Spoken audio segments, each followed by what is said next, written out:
Voters in the state of Texas going to the polls to voice their choice on primary runoff elections. So the main contest to watch is that Republican race for the U.S. Senate.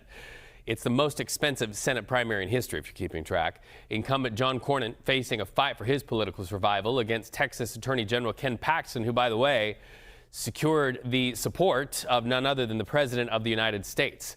So let's talk about it. Live to CBS News, Executive Director of White House and Politics, my buddy Fin Gómez. Fin, they say everything's bigger in Texas, so what are you seeing there? Big headlines? You're right, Reed. Everything is bigger in Texas, including the price tag. Upwards of $120 million has been spent in this race.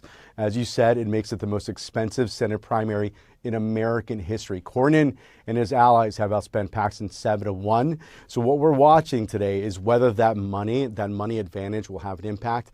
It's also really a proxy war inside the Republican Party. On one side, you have the four-term incumbent in John Cornyn, backed by Senate Majority Leader John Thune and the traditional Republican establishment, if you will. On the other hand, you have Ken Paxton, who's been impeached by the Texas State House. He was acquitted by the Texas Senate House, but he's been running as a MAGA insurgent with President Trump's late but very impactful endorsement, and that has really made a difference here. Cornyn is essentially the next stop on the president's revenge tour.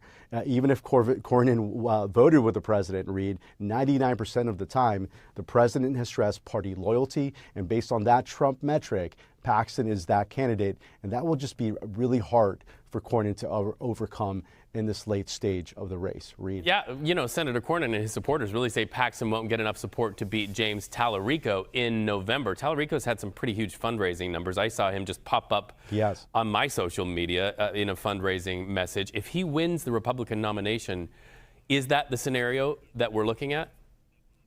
I mean, that's a great point, Reed, because that's the central argument that Cornyn and his allies have been essentially making for months on Ken Paxton. He may be able to win in a Republican primary in Texas, but could be a very risky general election candidate because of that significant political baggage that he brings, including that impeachment, his legal and ethical troubles and questions that have followed him. And Republicans, some of them that I've spoken to, they probably worry that those issues could turn off moderate and independent voters in Texas, also Latino voters, a key swing elector, part of that electorate.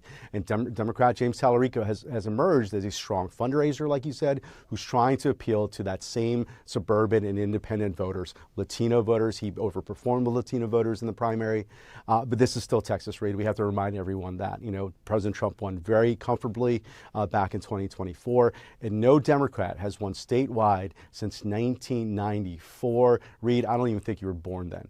I think you'd be wrong, brother. We're going to find out soon what is deep in the heart of Texas. Fin Gómez, you nailed it. Thank you so much, friend. Good to talk to you.